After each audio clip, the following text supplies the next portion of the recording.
மாண்புமிகு பேரவை தலைவர் அவர்களே,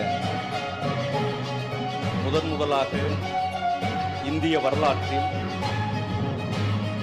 நம் நாட்டினுடைய முன்னாள் ஜனாதிபதி மரியாதைக்குரிய ராஜேந்திர பிரசாத் அவர்களால் 1952 திருவாளர் அம்பேத்கர் அவர்களால் கொண்டுவரப்பட்ட சட்டம் நிராகரிக்கப்பட்டதற்கு பிறகு 1989 முதலாக பெண்களுக்கு சொத்துரிமையில் பங்கு, பெண்களுக்கு வேலைவாய்ப்பில் ரிசர்வேஷன், பெண்களுக்கான மறுமண சட்டம் என்று பெண்களினுடைய வாழ்க்கையை இந்திய தேசியத்தில் அவர்களும் இந்த சமூகத்தினுடைய அங்கமாக ஆக்கிய மாபெரும் புரட்சியாளர் 6 முறை தமிழ்நாட்டை ஆண்ட கலைஞர் அவர்களினுடைய நினைவு நாளில் அந்த முத்தமிழ் அறிஞரை வணங்கி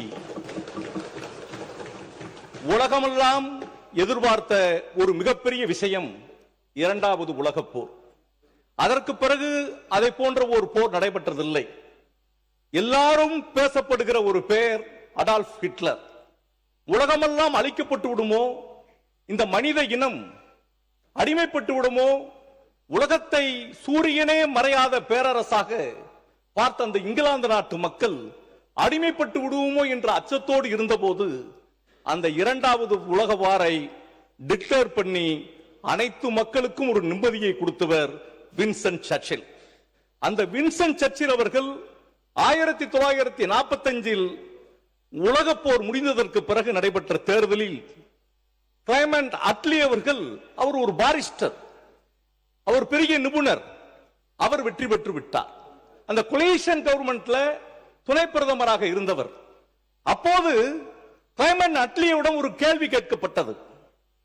இவ்வளவு பெரிய மாபெரும் தலைவனை, உலகமெல்லாம் உச்சரித்த அந்த வின்ஸ்டன் சர்ச்சிலை, ஒரு பெரிய ஆரேட்டரை நீங்கள் வீழ்த்தி விட்டீர்களே, நீங்கள் தான் இந்த உலகத்தினுடைய கதாநாயகன் என்று பத்திரிகைகள் கேள்வி கேட்கிற போது கிளைமண்ட் அட்லி சொன்ன வார்த்தையை இந்த அவையிலே நான் நினைவுபடுத்த கடமைப்பட்டிருக்கிறேன். நான் ஜனநாயகத்தில் நடந்த தேர்தலில் வெற்றி பெற்ற சாதாரண மனிதன், சர்ச்சில் ஒரு மகா புருஷர். அந்த வகையில் தெய்வத்துக்கு ஒப்பாகக்கூடிய மாபெரும் தலைவன் சர்ச்சில். அவருடைய சாதனையை தேர்தலில் வெற்றி பெற்ற நான் எந்த இடத்திலும் வெற்றி பெற முடியாது என்று சொன்ன கிளைமண்ட் அட்லியினுடைய வார்த்தையை நினைவு கூர்ந்து இந்திய ஜனநாயக வரலாற்றில் முத்துவேல் கருணாநிதி ஸ்டாலின் என்ற மகா புருஷனை, அந்த அவதார புருஷரை யாராலும் எந்த இடத்திலும் தேட முடியாத அளவிற்கு மாண்புமிகு மரியாதைக்குரிய நம்முடைய முதல்வர் அவர்கள் கிண்டியினுடைய மெட்ரோ பாலத்தில் போய் சேர்ந்தா பார்த்தாலும், நம்மளுடைய மெட்ரோ ரயிலில் போய் பார்த்தாலும், கோயம்பேடு பேருந்து நிலையத்தில் பார்த்தாலும், இந்த நாட்டில் எந்த திட்டங்களில் பார்த்தாலும் அதில் தமிழக வரலாற்றில், இந்திய வரலாற்றில் இத்தலைவனை போன்று யாரும் திட்டம் கொடுக்க முடியாது என்று தெய்வத்தை யாராவது பார்த்திருக்கிறீர்களா என்று கேட்டால் அணுவிலும் இருப்பார், தூணிலும் இருப்பார், துரும்பிலும் இருப்பார் தான் இந்துவும் சொல்கிறது, இஸ்லாமியும் சொல்கிறது, கிறிஸ்தவமும் சொல்கிறது, வைணவமும் சொல்கிறது, சைவமும் சொல்கிறது. அதை போன்றுதான் தமிழ்நாட்டினுடைய அரசியல் தலைவன் உலகத் தலைவருக்கு ஒப்பான முத்துவேல் கருணாநிதியை எங்கும் தேட வேண்டாம், அவர் எல்லா இடத்திலையும் இருப்பார் என்பதை நினைவு கூர்ந்து அச்சமில்லை, அச்சமில்லை, அச்சமில்லை, உச்சி மீது வானிடிந்து வீழுகின்ற போதிலும் அச்சமில்லை, அச்சமில்லை, அச்சமில்லை என்ற முண்டாசு கவிஞன் பாரதியினுடைய வரியை இன்றளவும் நினைவுபடுத்திக் கொண்டிருக்கிற எங்களினுடைய இளைஞர்களினுடைய வழிகாட்டி, இந்த தமிழகத்தை வழிகாட்ட போகக்கூடிய நட்சத்திரம் எங்கள் கட்சியினுடைய எதிர்கட்சியினுடைய தலைவர், எங்களுடைய அவை தலைவர் உதயநிதி ஸ்டாலின் அவர்களையும் வணங்கி இந்த அவையில் என்னை ஒவ்வொரு முறையும் பக்குவப்படுத்திக் கொண்டு வார்த்தைகள் பேசுகிற போதும், படிக்கின்ற போதும், இந்த அவைக்கு நான் வருகிற போதும் எவ்வாறு பக்குவமாக நடந்து கொள்ள வேண்டும் என்று ஒரு தாய் உள்ளத்தோடு, தந்தை உள்ளத்தோடு என்னை அரவணைத்துக் கொண்டிருக்கிற எங்களுடைய அவையினுடைய துணைத் தலைவர் KN நேரு அவர்களையும், எங்களுடைய கொறடா மற்றும் முன்னணி தலைவர்களையும், மாண்புமிகு தமிழ்நாடு முதலமைச்சர், அமைச்சர் பெருமக்கள், சட்டமன்ற உறுப்பினர்கள், இங்கு அவையின் மாடத்தில் இருக்கிறவர்கள், உங்கள் அத்தனை பேருக்கும் என்னை தேர்தலிலே வெற்றி பெற செய்த மிகப்பெரிய ஒரு சரித்திர தலைவர், பெரிய பெண்ணியவாதி, பெரியாருடைய செயலை இன்றும் வழிநடத்தி கொண்டிருக்கிற ஒரு தாய்க்கோழியை போன்று பாதுகாத்துக் கொண்டிருக்கிற எங்கள் கழகத்தினுடைய துணை பொதுச் செயலாளர், நாடாளுமன்ற உறுப்பினர் கனிமொழி கருணாநிதி அவர்கள், எங்கள் மாவட்டத்தினுடைய மாவட்ட கழக செயலாளர் மாண்புமிகு முன்னாள் அமைச்சர் கீரா ஜீவன் அவர்கள், அனிதா ராதாகிருஷ்ணன் அவர்கள், கோவில்பட்டியினுடைய சட்டமன்ற உறுப்பினர் மற்றும் எங்கள் தொகுதியினுடைய வாக்காளர் பெருமக்கள், கழக உடன்பிறப்புகள் அவர்களுக்கும் இந்த நேரத்தில் என்னுடைய நன்றியை தெரிவித்துக் கொண்டு, இந்த பட்ஜெட்ல நானும் தேடி பார்க்கிறேன். முன்வரிசையில் இருக்கக்கூடிய மரியாதைக்குரிய அமைச்சர்களுடைய புத்தகங்களினுடைய பக்கங்கள் மிக அருமையாக இருந்தது. மேலே அட்டை பக்கம் அதை தேடி பார்க்கிறேன். முதலமைச்சர் அவர்களையும் பார்க்கிறேன், சட்டமன்ற உறுப்பினர்களையும் பார்க்கிறேன், ஆளுநர்கள் கட்சியினுடைய அமைச்சர் அவர்களையும் பார்க்கிறேன். ஆனால் இருக்கிறதை போன்று தெரிகிறது, ஆனால் என் கண்ணுக்கு புலப்படம் இருக்கிறது. இப்படித்தான் இருக்கிறது இருக்கிறது என்பது தேடி போய் பார்க்கிற போது அதற்கு பேர் காணல் நீர் என்று சொல்வார்கள். அதே போன்றுதான் இந்த பட்ஜெட். ஏற்கனவே நாங்கள் என்ன திட்டங்களை எல்லாம் இங்கு கொண்டு வந்திருக்கிறோம். அமைச்சர் அவர்கள் அழகாக சொன்னார்கள். நிதியமைச்சர் அவர்கள், மாண்புமிகு எங்களுடைய முன்னாள் நிதியமைச்சர் தங்கம் தென்னரசு அவர்கள் மிக அருமையான கருத்துக்களை நாங்களும் ஏற்றுக்கொள்ளக்கூடிய அளவிற்கு சொல்லியிருக்கிறார். நாங்களும் நீங்கள் ஏற்றுக்கொள்ளக்கூடிய அளவிற்கு தான் என்னுடைய வாதத்தை நான் வைக்க விரும்புகிறேன்.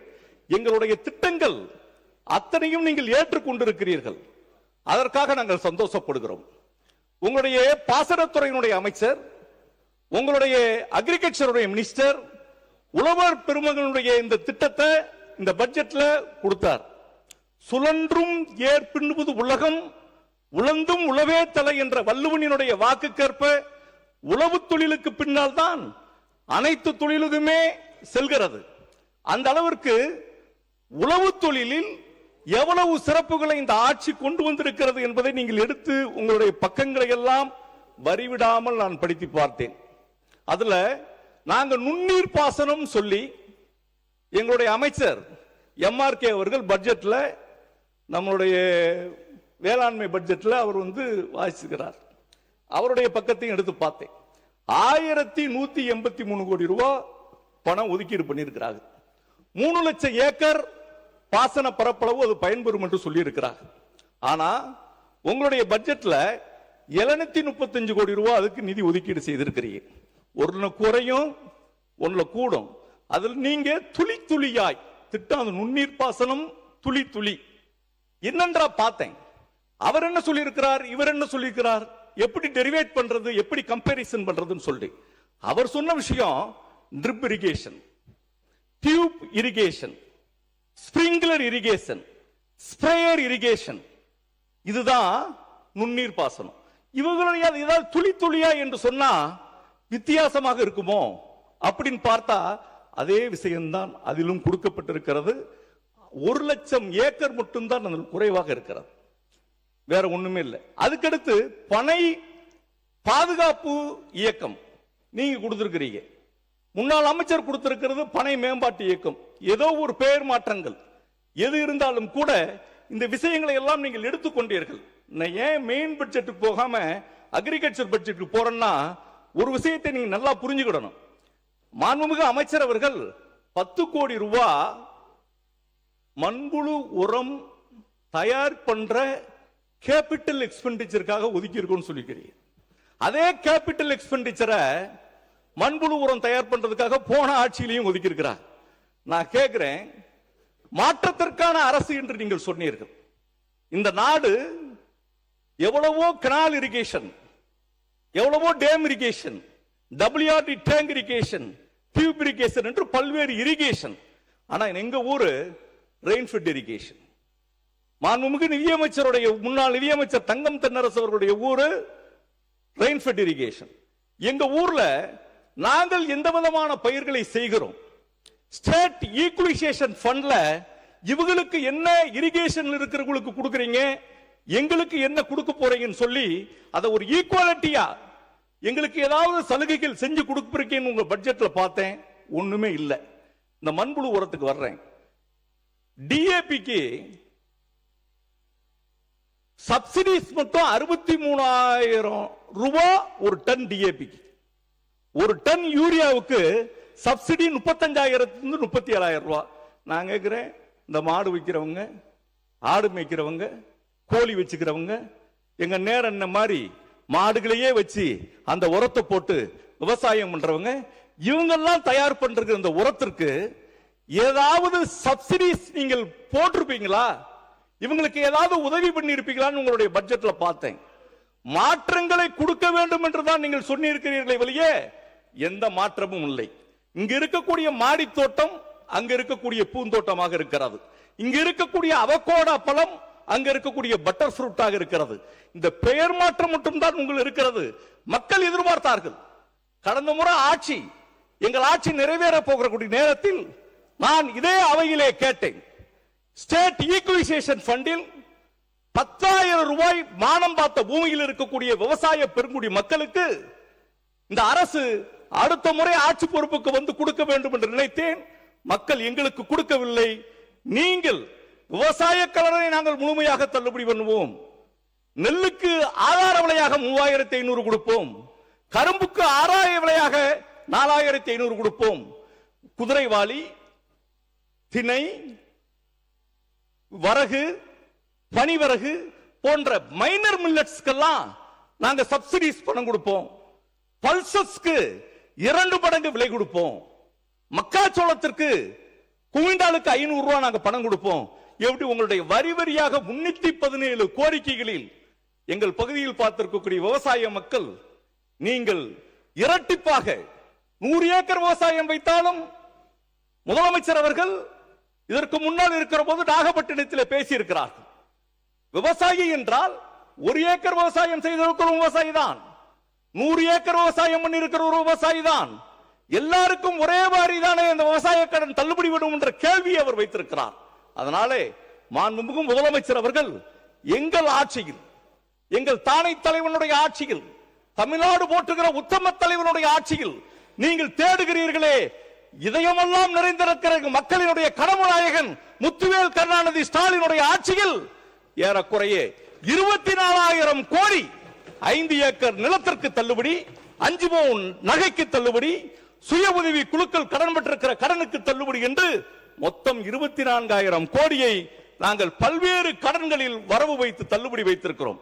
நீங்கள் அதையும் தாண்டி 50,000 கோடி தள்ளுபடி பண்ணுவீர்கள் என்று எதிர்பார்த்தார்கள். மானாவாரி நிலங்களுக்கு மார்க்கெண்டையர் என்ன 10,000 ரூபாய் கேட்கிறது. அன்பு சகோதரர் விஜய் அவர்கள் ஆட்சி பொறுப்புக்கு வந்தால் அவர் 20,000 ரூபாய் மானாவாரி நிலங்களுக்கு கொடுப்பார் என்று மக்கள் எதிர்பார்த்தார்கள். ஆனால் விவசாயிகள் எல்லாம் இப்போது கண்ணீர் வெடித்துக் கொண்டிருக்கிறார். அந்த விவசாய பெருங்குடி மக்களுக்கு ஏதாவது இந்த திட்டத்தில் ஏதாவது கிடைக்கும் என்று பார்த்தோம், எதுவுமே இல்லை. பட்ஜெட்டோடு இதோடு முடிந்து போய்விடவில்லை. மாண்புமிகு நிதியமைச்சர் அவர்களே, நீங்கள் கருணை உள்ளத்தோடு கணக்கு பார்க்க வேண்டாம். தனிநபருடைய கடனில் தான் உங்கள் கண் இருக்கிறது. 1,25,000 ரூபாய் ஒவ்வொரு தனி மனிதனுடைய கடன் தங்கம் தென்னரசு அவர்களுடைய வீட்டுக்கு கொண்டு போய்விடவில்லை. திருச்சியிலே பஞ்சப்பூர் பேருந்து நிலையத்தை நீங்கள் பார்த்தால் சென்டர் சிட்டி திருச்சி பார்க்கிறவர்கள் எல்லாம் வியக்கிறார்கள். கேளம்பாக்கம் பேருந்து நிலையத்தை வியக்கிறார்கள், கிண்டி பாலத்தை வியக்கிறார்கள். மெடிக்கல் கல்லூரிகளை அதிமுககாரர்கள் கொண்டு வந்தோம் சொல்லியிருக்கிறோம், உங்களையும் நாங்கள் ஆதரிக்கிறோம், நாங்களும் கொண்டு வந்திருக்கிறோம், எங்களையும் ஆதரிக்கிறோம். இதையெல்லாம் development, education development, medical development, social development, இந்த இண்டெக்ஸ் காண்டி தான் இந்த பணத்தை செலவழிச்சுக்கிறோம். கடன் வாங்குறோம். இங்க வரக்கூடிய சட்டமன்ற உறுப்பினர்கள், நாடாளுமன்ற உறுப்பினர்கள், இங்க இருக்கக்கூடிய தொழிலதிபர்கள் கார் வாங்குறாங்க. யுனோவா கார் 32 லட்சம் 37 லட்சம் வருது. 37 லட்சத்துக்கு பிரீமியம் காசு 10 லட்சம் 5 லட்சத்துக்கு கட்டிட்டு என்ன செய்யறோம்? கார் வாங்கிட்டு வர்றோம். வீடு லோன் வாங்குறோம். சென்னை இவ்வளவு பெரிய சிட்டியா டெவலப் ஆயிருக்கு. பாரிஸ் நகரத்து வீதிகளை விட சென்னை பிரம்மாண்டமாக இருக்கிறது. அவ்வளவு பெரிய அபார்ட்மெண்ட்ஸ். அண்ணன் சேகர் பாபு சிஎம்டிஏ மினிஸ்டரா இருந்திருக்கிறார். அபார்ட்மெண்ட்ஸ் கட்டுறவங்க அவங்க சொந்த காசுலயே வந்திருக்காங்க. கடன் எதற்காக வாங்கப்படுகிறது? அது மூலதன செலவுக்காக வாங்கப்படுகிறது, ஏழைகளினுடைய கல்விக்காக வாங்கப்படுகிறது. எந்த கடனுமே வாங்க முடியாமல் இருக்கிற அன்றாடம் காட்சியாக இருக்கிற ஒரு 131 கோடியே 31 லட்சம் பெண்களுக்கு மாதம் 1000 ரூபாய் கொடுத்தது. என் இடைநிற்றல் 10வது வகுப்பு 12வது வகுப்பு நின்று போயிடக்கூடாது. அவன் பிஜி வரைக்கும் படிக்கட்டும். எவ்வளவு PhD வரைக்கும் படிச்சாலும் மாசம் உனக்கு 1000 ரூபாய் தர்றேன். நீ எவ்வளவு வரைக்கும் படிச்சாலும் தமிழ் புதுமை பெண் திட்டம், எவ்வளவோ திட்டங்களை அள்ளி கொடுத்த அந்த நாயகன், அந்த பட்ஜெட் எல்லாம் இங்க ஏதாவது இருக்குமா? உறுப்பினர் 14 நிமிஷம் பேச வச்சிருக்கேன், 2 நிமிஷத்துல முடிச்சிருங்க. நீங்க இதுவரைக்கும் நல்ல, நான் என் கூட சட்டமன்ற உறுப்பினராக இருந்தவர் அண்ணன் JCD பிரபாகர், அவரை போன்ற ஒரு பண்பாளராக இருக்க வேண்டும் தான் நான் நினைச்சேன். சில நேரங்கள்ல தூத்துக்குடி மண்ணுக்கே இருக்கக்கூடிய வேகம், கொலை வாளினை எடுடா கொடியோர் செயல் அறவே, கொலை வானிலை எடுடா, நான் மட்டும் கொலைவாளினை எடுக்குன்னு சொல்லி நீ உள்ள பிடிச்சு போடுறாங்க, கொஞ்சம் பார்த்துக்கங்க. பாவேந்தன் பாரதிதாசனுடைய வரிகளை நான் நினைவுபடுத்த விரும்புகிறேன். கொலை வாளினை எடுடா பெரும் கொடியோர் செயல் அறவே, பாரதிதாசன் சொன்னார். அந்த பாரதிதாசன் தான் சொன்னார், இருட்டறையில் உள்ளதடா உலகம், பூட்டிய இரும்பு கூண்டின் கதவு உடைக்கப்பட்டது, சிறுத்தையே உன்னை எலியனை இகழ்ந்த ஒரு மத்தியில், சிம்புட்பறவையே சிறையை விரி, வெளியில் வா என்று கேட்டார். ஆம், அந்த பாலை சிறைச்சாலையில் தான் இந்துக்கள், சைவர்கள் காசிக்கு செல்கிறார்கள், வைணவர்கள் திருப்பதிக்கு செல்கிறார்கள், கிறிஸ்தவர்கள் எங்களுடைய சபாநாயகரை போன்றிருக்கிறவர்கள் ஜெருசலேம் போறாங்க, அங்கிருந்து மெக்காவுக்கு செல்கிறார்கள் இஸ்லாமியர்கள். ஆனால் திமுகவினுடைய தொண்டர்கள், அமைச்சர்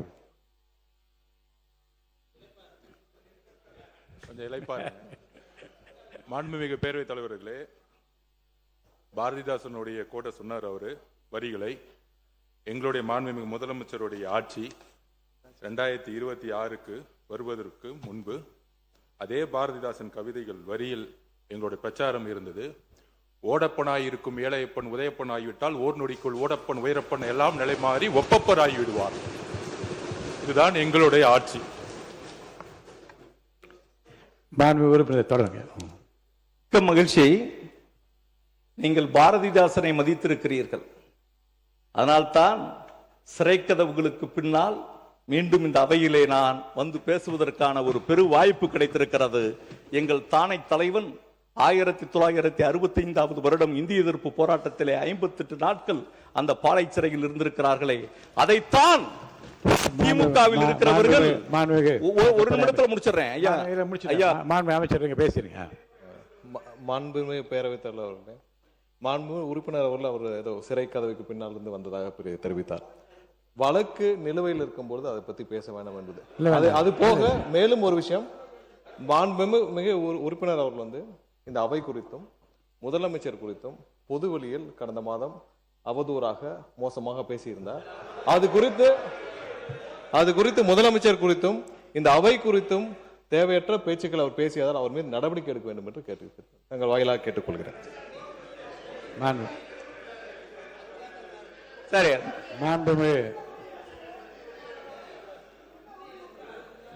சரி, சட்டத்துறை அமைச்சர் எதற்காக சொல்லியிருந்தால், காலையிலேயே சட்டமன்ற உறுப்பினர் மீது நாங்கள் ஒரு கடிதத்தை கொடுத்திருக்கோம், சபாநாயகர் தெரிவிப்பாருங்கிறத நாங்கள் பதிவு பண்றோம். மாண்புமிகு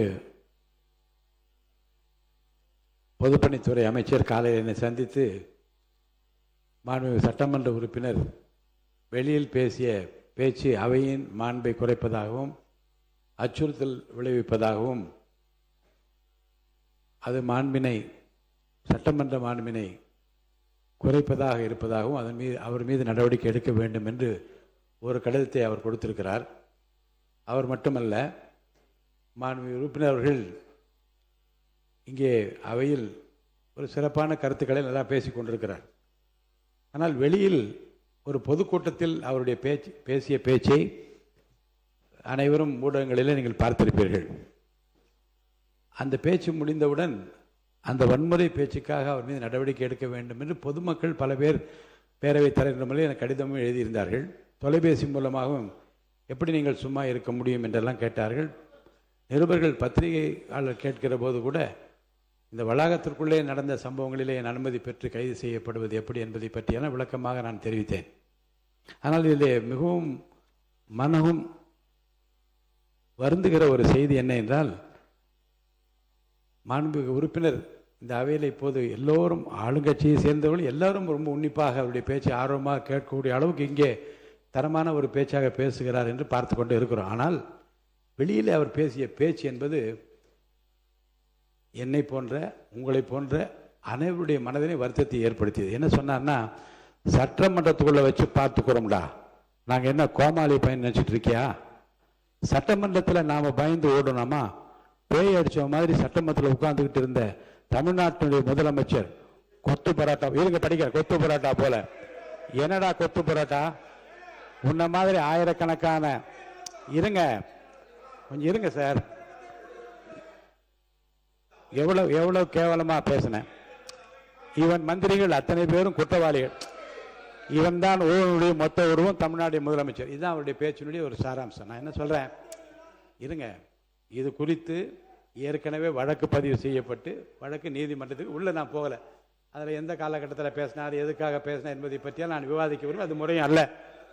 ஆனால் சட்டமன்றத்துக்குள்ளே வைத்து உனக்கு எலும்பு இருக்காது என்று ஒருத்தர் சொன்னால் அது நியாயம்தானா என்று யோசிங்க. ஆபாசமான பேச்சும் ஆபத்தை விளைவிக்கிற பேச்சும் வன்முறையை தூண்டுகிற பேச்சுக்களாலே நம்ம என்ன சாதிச்சு விட முடியும்? தமிழ்நாட்டு இருங்க இருங்க சார், இப்படி குறுக்க பேசுறேன், தயவுசெய்து பேசி முடிச்சிடுறேன். வழக்கு நிலுவையில் இருக்கிறது. வழக்குக்குள்ளே நான் போக விரும்பவில்லை. ஏன் பேசினார், எந்த சந்தர்ப்பத்தில் பேசினார், எதை பேசினார் என்பதை பற்றிய விவரங்கள்லாம் வரும். ஊடகங்களிலே வந்த செய்தி, பல ஊடகங்களிலே நான் வெரிஃபை பண்ணி தான் இதை சொல்கிறேன். மாண்புமிகு முதலமைச்சரை பற்றியும் அவருடைய எலும்பை உடைப்பு என்று சொன்னபடி வன்னியரசு மாண்புமிகு அமைச்சர் வன்னியரசு கூட அடுத்த நாள் எல்லாருக்கும் எலும்பு இருக்குன்னு ஒரு அறிக்கை கொடுத்தார். அப்போ ஒருத்தருக்கு ஒருத்தர் விரோதங்களை வளர்ப்பதும் வன்முறையை தூண்டுவதும், இந்த அவைக்கென்று ஒரு மாண்பு இருக்கிறது. இந்த அவைக்குள்ளேயே அதை நடத்துவேன் என்று சொல்லி காட்டுகிற அந்த சொல்லாடலும், அது குறித்து அவர் பேசிய அந்த வேகமும், இருங்க இருங்க இருங்க இருங்க இருங்க இருங்க இருங்க நீ இருங்க, நான் இருங்க, நான் அப்போ நான் என்ன சொல்கிறேன், இருங்க, அப்போ இருங்க இருங்க, நான் என்ன முடிவுக்கு வரேன். இல்லை, நீங்கள் இது அவர் பேசியது நியாயம் என்று நீங்கள் வாதிடுவீர்களானால் 2 விதமான நடவடிக்கை என் முன்னாலே இருக்கிறது. அவையிலேயே அவர் மீது என்ன நடவடிக்கை எடுக்கலாம் என்று கேட்டு பெரும்பான்மை வைத்து நடவடிக்கை என்ன வேணாலும் எடுக்கலாம், அல்லது உரிமை குழுவுக்கு அனுப்பலாம். என்னை பொறுத்த வரைக்கும் முறையான விசாரணை நடைபெற்று அவரிடம் விளக்கம் கேட்க பெற்று அதற்கு பின்னாலே என்ன செய்யலாம் என்ற அந்த முடிவோடு தான் இங்கே அமர்ந்திருக்கின்றேன். பொதுவாகவே இந்த ஆபாசமான பேச்சும் அல்லது அருவருக்கத்தக்க வன்முறை பேச்சுகளும் தவிர்க்கப்பட வேண்டும் என்று தமிழ்நாட்டு அரசியலில் ஒரு இலக்கணமாக அடிப்படையாக இருக்க வேண்டும். ஏனென்று சொன்னால், நான் ஒரு செய்தியை இங்கே சொல்வது பொருத்தமாக இருக்கும் என்று கூட கருதுகின்றேன். இருங்க சார், கேளுங்க. ஒரு செய்தியை, பொருத்தமான ஒரு நிகழ்வை உங்கள்கிட்ட சொல்கிறேன். நான் அனைத்து இந்திய அண்ணா திராவிட முன்னேற்ற கழகத்தில் இருந்து சில காலம் தமிழ் மாநில காங்கிரஸில் இருந்தேன். இப்போது நடந்த சம்பவங்களிலே ஆபாசமான பேச்சாக எந்த கட்சி பேசியிருந்தாலும், வன்முறையை வளர்க்கின்ற பேச்சாக எந்த கட்சியினுடைய உறுப்பினர் பேசியிருந்தால் முதல்ல அந்த கட்சி தலைமை கண்டிக்க வேண்டும். 1. 2வது, முத்தமிழறிஞர் கலைஞர் கைது செய்யப்பட்டார், இரவு நேரத்தில் கைது செய்யப்பட்டார். நான் உங்களை கேட்டுக்கொள்வது, வன்முறை பேச்சாக இருந்தாலும் ஆபாசமான பேச்சாக இருந்தாலும் முதல்ல வீட்டில் இருக்க உங்கள் மனைவிமாரிடமும் குழந்தைகளிடமும் உங்கள் வீட்டு பெண்களிடம் கேளுங்க, இது என்னமா இந்த பேச்சு சரியா என்றால், அது ஆபாச பேச்சாக இருந்தாலும் வன்முறை பேச்சாக இருந்தாலும் அந்த வீட்டு பெண்களும் அந்த குடும்பத்தை முடிச்சு அப்படி ஏற்றுக்கொண்டால் உங்கள் மனசாட்சி அதற்கு பதில் சொல்லட்டும். முத்தமிழர் கலைஞர் கைது செய்யப்பட்ட போது நான் வேறு கட்சியில் இருக்கிறேன். அவர் மீது மிகுந்த மரியாதை கொண்டவர். அதை பற்றியால் பின்னாலே விவரமாக வாய்ப்பு கிடைக்கிற போது சொல்கிறேன். காலையில் என் மனைவியோட நான் சொன்னேன், ரொம்ப காலையில் அந்த காட்சியை பார்த்தோடு நான் கலங்கி விட்டேன் என்று சொன்னேன். இப்போ என் மனைவி சொன்னார்கள், இவ்வளவு பெரிய வயதானவர், அவர் என்ன ஓடியா போயிட போகிறாரு, எதற்காக இரவு நேரத்தில் கைது செய்ய வேண்டியது தவறு என்று என் மனைவி சொன்னார்கள். அவர்கள் புரட்சி தலைவர் மீது அவ்வளவு ஆழ்ந்த பற்று கொண்டவர்கள், இந்த கட்சி மீது அவ்வளவு ஆழ்ந்த நம்பிக்கையும் உறுப்பினராக இருந்தவர்கள். அந்த வார்த்தையை அவர் சொல்லிவிட்டு இதெல்லாம் தப்புங்க என்று சொன்னார்கள். உடனே மரியாதைக்குரிய மூப்பனார் அவரிடம் நான் தொலைபேசியில் சொன்னேன், இது குறித்து உடனடியாக நீங்கள் அறிக்கை கொடுக்க வேண்டும் என்று நான் சொன்னேன். கொடுக்க வேண்டும் என்று நாங்கள் சில பேர், கொடுக்க வேண்டாம் என்று சில பேர். ஆனால் இறுதியில் நான் இல்லத்தில் அமர்ந்து சொன்னேன், பொருள் எதுவாக இருந்தாலும் வழக்கு எதுவாக இருந்தாலும் ஒரு வயது முதிர்ந்தவரை, இந்த தமிழ்நாட்டுக்கு இவ்வளவு உழைத்தவரை இரவு நேரத்தில் கைது செய்து அழைத்து போனது தவறு. அந்த தவறை நீங்கள் சுட்டிக்காட்டாவிட்டால் யார் சுட்டிக்காட்ட முடியும் என்று அறிக்கை கொடுக்க வைத்தேன்.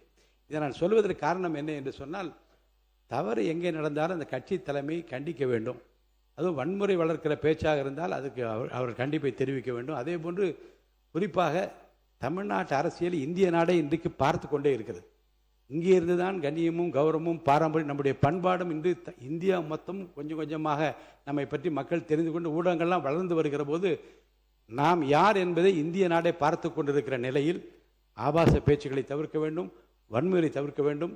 நம்முடைய மாமன்ற உறுப்பினர் மார்க்கண்டேயன் அவருடைய அந்த பிரச்சனை பற்றி இங்கே எழுப்பியிருக்கின்ற காரணத்தினாலே அவை உரிமைக்குழு இப்போது இல்லை. அவை உரிமைக்குழு அமைக்கப்படட்டும். அப்படி அமைக்கப்பட்ட பிறகு அவரிடம் உரிய விளக்கம் கேட்கப்பட்டு இந்த பிரச்சனையை நான் அவை உரிமைக்குழுக்கு அனுப்பிவிடுகிறேன்.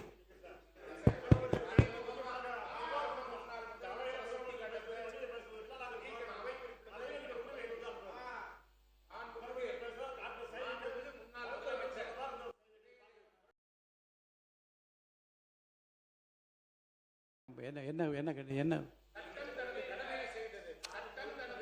சார், உட்காருங்க. இங்க பாருங்க பாருங்க, சட்டம் பாருங்க, சட்டம் சட்டம் பாருங்க, உட்காருங்க இருங்க. சட்டம் பாருங்க, சட்டம் கடமையை செய்கிறது போல மனிதாபிமானத்தோடு காவல்துறை நடந்து கொள்ள வேண்டும் என்பதில் எந்த மாறுபட்ட கருத்து இருக்க முடியாது. இரவு நேரத்தில் இல்லைங்க, அத்தனை பாரம்பரியமிக்க ஒரு தலைவரை, தமிழ் மக்களால் ஏற்றுக்கொள்ளப்பட்டிருக்கிற முன்னாள் முதலமைச்சரை இரவு நேரத்தில் தான் கைது செய்ய வேண்டிய அவசியம் இல்லை என்பது என்னுடைய சொந்த கருத்து. அதை நான் வலியுறுத்தேன் என்று சொன்னேன். அதில் எந்த விதமான தவறு இருப்பதில்லை. அடுத்த கட்டத்துக்கு போங்க, பேச்ச முடியுங்க மிஸ்டர் மார்க்கண்டேயன். இல்ல விளக்கம் கொடுக்கட்டுங்க அவரு. அதை பற்றி நான் ஏற்கனவே சொல்லிவிட்டு உரிமை குழுக்கு அனுப்புகிறேன். இந்த விளக்கம் கொண்டு உரிமை குழு எடுக்கிற முடிவு கட்டுப்போம். மாண்புமிகு பேரவைத் தலைவர் அவர்களே, இதை பற்றி பேசக்கூடாது. நீங்க இல்ல பேசல, நான் இதை பற்றி பேசல. பேசுங்க. மாண்புமிகு பேரவைத் தலைவர்களே, ஒரு நடுநிலைமையாக எப்பொழுதும் நீங்கள் தீர்ப்பு வழங்குவது அதில் ஒன்று மாற்று கருத்து இல்லை. பொதுவாக அரசியல் இருப்பவர்கள், சட்டமன்ற உறுப்பினர்கள், அமைச்சர்களாக யாராக இருந்தாலும் சரி, வெளியிலே பொதுக்கூட்டங்களில் பேசுகிற பொழுது பல்வேறு உணர்ச்சி வசப்பட்டு சில வார்த்தைகளை பல்வேறு இயக்கத்திலே சார்ந்தவர்கள் அதன்போல் செலுத்தியிருக்கிறார்கள். அது சம்பந்தமாக காவல்துறையின் சார்பாக வழக்குகள்லாம் பதிவு செய்யப்பட்டு அது நீதிமன்றத்திற்கு போய் அது சரியா தப்பா அல்லது தவறு என்று சொன்னால் அதற்கு நீதிமன்றம் தண்டனை வழங்குகிறது. அதே நேரத்தில் இங்கே சட்டமன்றத்திலே ஏதாவது தவறாக பேசியிருந்து மனம் புண்படுத்துகிற அளவுக்கு உள்ளே இருக்கிற உறுப்பினர்களை பேசுகிற பொழுதுதான் பேரவைத் தலைவர் அவர்கள் உரிமைக்குழுவுக்கு அனுப்பி உரிமைக்குழு என்ன முடிவு எடுக்கிறார்களோ அதை நீங்கள் தீர்ப்பாக வழங்குகின்ற வாய்ப்பு தான் இதுவரைக்கும் இருந்திருக்கிறது. ஒரே பிரச்சனைக்கு 2 இடங்களில் வழக்கு பதிவது என்பது, 2 இடங்களில் தண்டனை வழங்குவது என்பது இதுவரைக்கும் காலாகாலமாக இல்லாத ஒன்று. நம்முடைய மார்க்கண்டேயன் அவரை பொறுத்தளவுக்கு பொதுக்கூட்டத்திலே வெளியிலே பேசியிருக்கிறார். அது சம்பந்தமாக தமிழ்நாடுடைய காவல்துறை அவர் மீது வழக்கு பதிவு செய்யப்பட்டு நீதிமன்ற காவலிலே ஏறத்தாழ 16 நாட்கள் நீதிமன்ற காவலிலே இருந்திருக்கிறார்கள். வழக்கு நடைபெற்றுக் கொண்டிருக்கிறது. வழக்கு என்ன தீர்ப்பு நடைபெறுகிறதோ அதை அவர் அனுபவிக்க போறார். ஆனால் அது சம்பந்தமாக நம்முடைய மாண்புமிகு பேரவைத் தலைவருடைய தலைமையில் இருக்கிற இந்த பேரவையில அது சம்பந்தமாக நம்ம ஆய்வு செய்வது என்பதோ அது குறித்து நாம் நம்முடைய கருத்தை வெளிப்படுத்துவது என்பது இதுவரைக்கும் இல்லாத ஒன்று. ஆனால் நீங்க அதை நீங்க பரிசீலனை செய்யணும். ஒரு நிகழ்வை உங்களுக்கு நான் நினைவுபடுத்த விரும்புகிறேன். அவையை பற்றியும் அவையில் உள்ளதை பற்றியும் ஒரு பத்திரிகையாளர், பத்திரிகை உரிமையாளர் பேசியதற்காக அந்த பிரச்சனை உரிமைக்குழுவுக்கு எடுக்கப்பட்டு நடவடிக்கை எடுக்கப்பட்டதை நாடே அறியும். வெளியிலே பேசியது சட்டமன்றத்தை பற்றியதாக இருந்தால், சட்டமன்ற உறுப்பினர் மாண்பை குறைப்பதாக இருந்தால், சட்டமன்றத்தின் பாதுகாப்பை குறைப்பதாக இருந்தால் நிச்சயமாக அது என்னுடைய கவனத்திற்கு எடுத்துக்கொள்ளப்பட வேண்டிய ஒன்று. அந்த வகையில் உரிமைக்குழு அனுப்புகிறோம். உரிமைக்குழு விசாரிக்கட்டும், பதில் பெறப்பட்ட நடவடிக்கை எடுக்கலாம். இல்லை இல்லை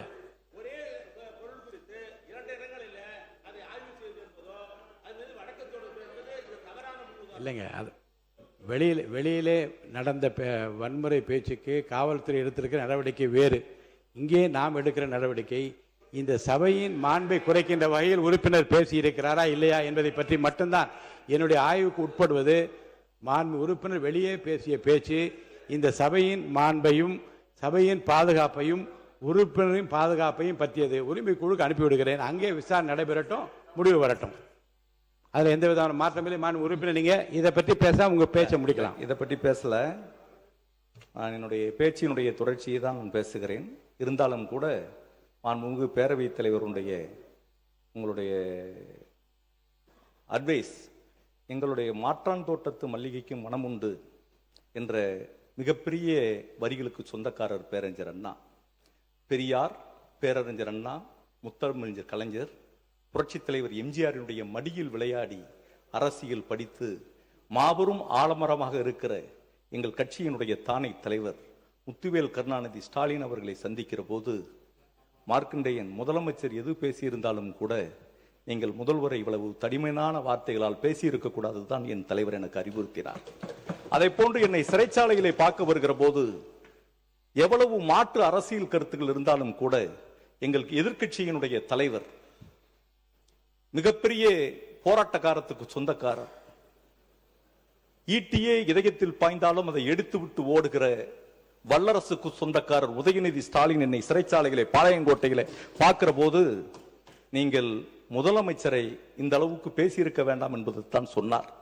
எங்களுடைய நாடாளுமன்ற உறுப்பினர் திருமிகு கனிமொழி கருணாநிதி அவர்களும் எவ்வளவுதான் இருந்தாலும் கூட முதலமைச்சர் பேசியிருந்தால் அதற்கு நாம் அறிவுபூர்வமாக பதில் சொல்ல வேண்டும், தடிமனான வார்த்தைகளை பேசியிருக்க வேண்டும் என்றுதான் சொன்னார். எங்களுடைய முதன்மை செயலாளர் நேரு அவர்களும் எங்களுடைய கொறடா வேலு ஐயா அவர்களும் கூட நாம் பண்பட்ட அரசியல் இயக்கத்தை சேர்ந்தவர்கள் என்பதுதான் சொன்னார்களே என்பதை எங்களுடைய தலைவர்கள் எவ்வளவு மாட்சிமைக்குரியவர்கள் என்பதை இந்த அவையிலே நான் பதிய வைக்க விரும்புகிறேன். அதே நேரத்தில் எங்களுடைய ஊருக்கு சொந்தக்காரன், என்னுடைய தொகுதியில் பிறந்து வளர்ந்த வீரபாண்டிய கட்டபொம்மன் பிறந்த ஊரிலே நான் பிறந்தவர். அவன் வரிகொடா இயக்கத்திற்கு பிரிட்டிஷ்காரங்களாம் ஆட்சி பொறுப்பிலே இருந்தான். அவன் தான் வரி வசூல் பண்றார். அதனாலும் கூட வரியை கேட்கும் போது உனக்கு ஏன் வரி கொடுக்க வேண்டும், எங்கள் குல பெண்களுக்கு மஞ்சள் அரைத்தாயா என்று கேட்டார். அவர் படையில் இருக்கக்கூடிய வீரன் சுந்தரலிங்கம் தான் முதல் சூசைட் பாம்.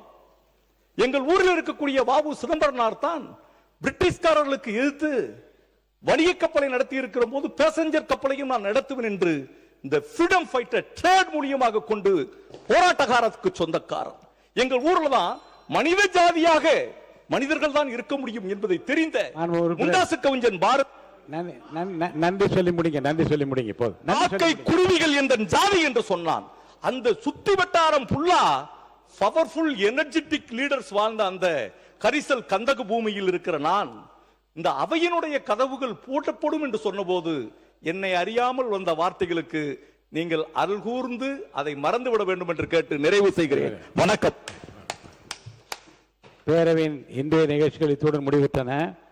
பேரவை மீண்டும் 10/8/2026 நாள் திங்கட்கிழமை காலை 9:30 மணிக்கு கூடும். வணக்கம்.